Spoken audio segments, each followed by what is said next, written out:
നമസ്കാരം. 5 വർഷത്തെ ഗവർണർ ഭരണം സർക്കാരിനെയും മുഖ്യമന്ത്രി പിണറായി വിജയനെയും SFഐയും മുൾമുനയിൽ നിർത്തിക്കൊണ്ടാണ് ആരിഫ് മുഹമ്മദ് ഖാൻ റോഡിലും ഫയലിലും പിണറായിയെയും SFഐയും മൂക്കുകൊണ്ട് ഇക്ഷ ഇണ്ണ വരപ്പിച്ചത്. ആ 5 വർഷം കേരള ജനതയും അതുപോലെ തന്നെ പിണറായിയും ഒരിക്കലും മറക്കില്ല.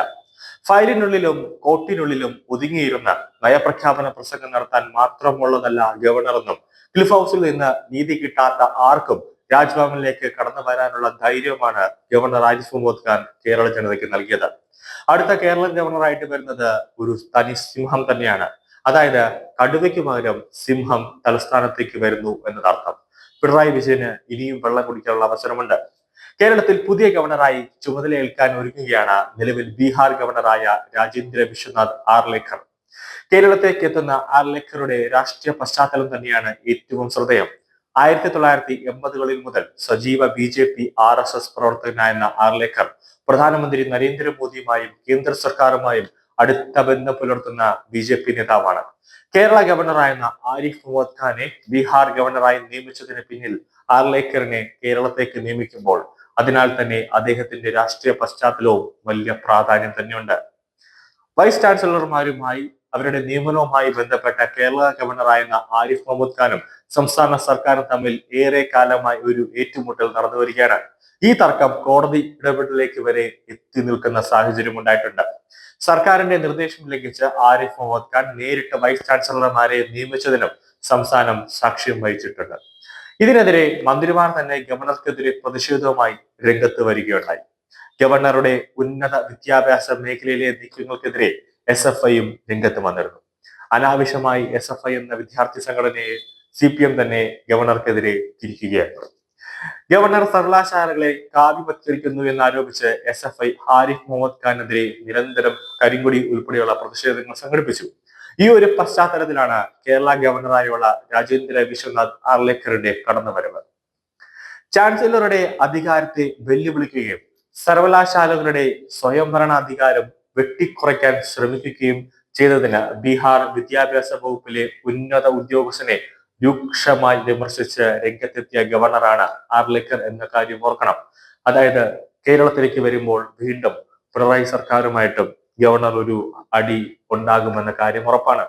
പട്ന സർവകലാശാലയുടെ പരിപാടിക്കിടെയായിരുന്നു വിമർശനം. രാജ്ഭവനും സർക്കാരും സ്ഥാപനങ്ങളും ഒറ്റപ്പെട്ട് പ്രവർത്തിച്ചാൽ സംസ്ഥാനത്തെ സർവകലാശാലകളിലും കോളേജുകളിലും പുരോഗതി ഉണ്ടാകില്ല എന്ന കാഴ്ചപ്പാടാണ് അന്ന് ആർലേക്കർ ശക്തമായി അവതരിപ്പിച്ചത്. ഇവിടെ നിന്നാണ് ആർലേക്കർ കേരളത്തിൽ പ്രവർത്തനം തുടങ്ങുന്നതെങ്കിൽ നിലവിൽ ഗവർണർ സർക്കാർ ഏറ്റുമുട്ടലിന്റെ സ്വഭാവം വേറൊരു വ്യത്യസ്തമായ രീതിയിലേക്കാകും പോകുന്നത് എന്ന കാര്യം ഉറപ്പാണ്. ചുരുക്കം പറഞ്ഞാൽ കടുവ പോയിട്ടിതാ കേരളത്തിലേക്ക് സിംഹമാണ് വരുന്നത്. അത്ര വ്യത്യാസമേ ഉള്ളൂ. ബീഹാർ നിയമസഭാ തെരഞ്ഞെടുപ്പിന് മാസങ്ങൾ മാത്രം ശേഷിക്കെ ആരിഫ് മുഹമ്മദ് ഖാനെ ഗവർണറായി നിയോഗിച്ചത് ഒരു രാഷ്ട്രീയ തന്ത്രം തന്നെയാണ്. 2025 ഒക്ടോബർ നവംബർ മാസങ്ങളിലാണ് ബീഹാർ നിയമസഭാ തെരഞ്ഞെടുപ്പ് നടക്കാൻ പോകുന്നത്. നിലവിൽ മുസ്ലിം വോട്ടുകൾ നിർണായകമായ ബീഹാറിൽ ആരിഫ് മുഹമ്മദ് ഖാൻ ഗവർണറായി എത്തുന്നത് BJPയുടെ രാഷ്ട്രീയ നീക്കത്തിന്റെ ഒരു ഭാഗം തന്നെയാണ്.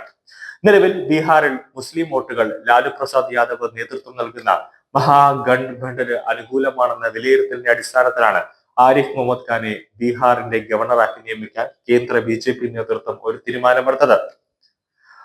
കേരളത്തിലേക്ക് ആർലേക്കറെ നിയമിക്കാനുള്ള തീരുമാനവും ഒരു രാഷ്ട്രീയ പ്രേരിതം തന്നെയാണ്. അതായത് ക്രിസ്ത്യൻ പശ്ചാത്തലമുള്ള ഗോവയിൽ നിന്നുള്ള രാജേന്ദ്ര വിശ്വനാഥ് ആർലേക്കറുടെ നിയമനവും രാഷ്ട്രീയ കരുനീക്കത്തിന്റെ ഭാഗമാണ്.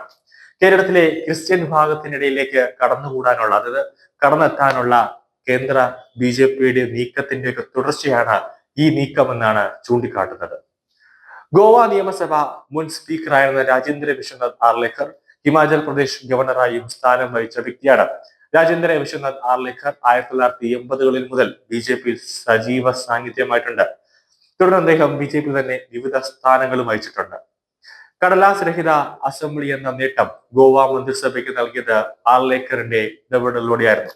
2015-ൽ ഗോവ മന്ത്രിസഭ പുനഃസംഘടനയിൽ ആർലേക്കർ വനവകുപ്പ് മന്ത്രിയായി പ്രവർത്തിച്ചിട്ടുണ്ട്. 2021-ലാണ് ഹിമാചൽ പ്രദേശിന്റെ ഗവർണറായി നിയമിതനാകുന്നത്.